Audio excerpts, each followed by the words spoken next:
দেখেন অনেকে বলেন যে ভাই ভবিষ্যৎবাণীগুলো নিয়ে আপনি বেশি কথা বলেন না। আমি কথা বলি ওই জায়গা থেকে, আমি ভবিষ্যৎবাণীতে খুব বেশি বিশ্বাস করি না। বাট অন্তত ইউরোপ নিয়ে বাবা ভাঙার যে ভবিষ্যৎবাণী এগুলো কিন্তু ভালোই সাড়া ফেলেছে বা ঘটছে। যেমন 2025 সালের শুরুতে আপনার প্রাকৃতিক দুর্যোগ নিয়ে কথা বলছিল ভবিষ্যৎবাণী থেকেই। তো সেখানে আমেরিকার অবস্থা দেখেন, আমাদের ফিলিতে তারা গত 2 থেকে আড়াই বছর সারা পৃথিবী মিলা যে ক্ষতিটা করছিল, বিলিয়নস অফ ডলার খরচ করা, কিন্তু আমেরিকাতে মুহূর্তের মধ্যে গত এক সপ্তাহে আল্লাহর অদৃশ্য ইশারায় সব তামা তামা হয়ে যাচ্ছে, হচ্ছে না? হয়ে যাচ্ছে।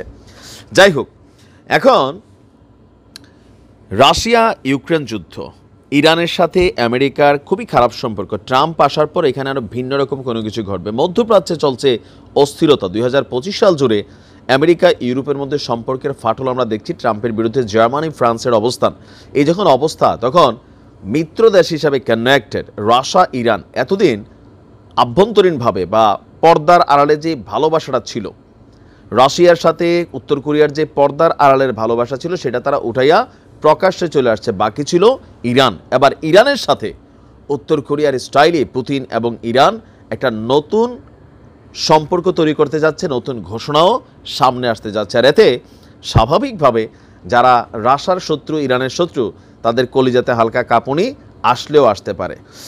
দর্শক, আগামী 17 জানুয়ারি একটা বড় ধরনের চুক্তি করতে যাচ্ছে ইরান এবং রাশিয়া।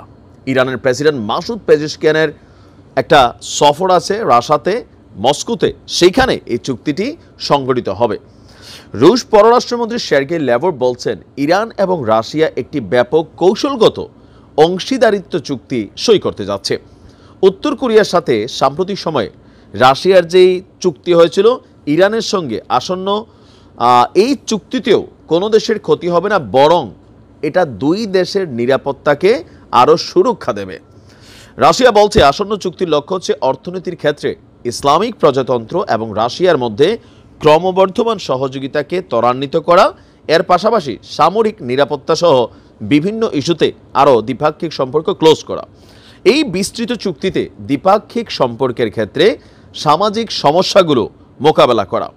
ক্রেমলিনের বিবৃতিতে বলা হয়েছে, আগামী 17 জানুয়ারি ভ্লাদিমির পুতিন ইরানের প্রেসিডেন্ট মাসুদ পেজেশকিয়ানের সাথে বৈঠক করবেন। এর আগে চুক্তির খসড়া তৈরির সময় রাশিয়ায় ইরানের রাষ্ট্রদূত কাজেম জালালি বলছিলেন যে ইরানের আঞ্চলিক অখণ্ডতা এবং স্বাধীনতা সংরক্ষণকে অগ্রাধিকার দেওয়া হয়েছে। চুক্তিতে একটি ভূমিকা এবং 47টি অনুচ্ছেদ রাখা হয়েছে।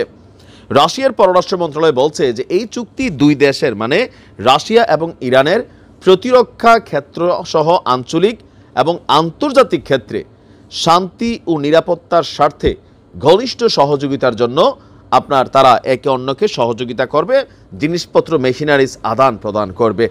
এতদিন যাবৎ ইরান রাশিয়াকে এই যুদ্ধে অনেক সহযোগিতা করেছে, কিন্তু প্রকাশ্যে তারা স্বীকারোক্তি দেয়নি যে মেশিনারিজগুলো ইরান পাঠাচ্ছে। কিন্তু ইউক্রেন পশ্চিমারা বারবার বলে আসছিল যে ইরান এগুলো দিচ্ছে, ইরানের উপর এই জন্য অনেক ধরনের স্যাংশনও আসছে। বাট এবার ইটস টাইম টু রিভিল, মানে পর্দা টর্দা সরাইয়া সামনে আসা।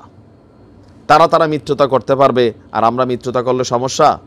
তবে এখন একটা পজিটিভ জিনিস কি হচ্ছে, যখন আমেরিকা এবং ইউরোপের মধ্যে সম্পর্কের ফাটল ধরছে, তখন পশ্চিমা বিরোধী যে শক্তিগুলো আছে তারা কিন্তু সুন্দরভাবে একত্রিত হচ্ছে এই 2025-এ।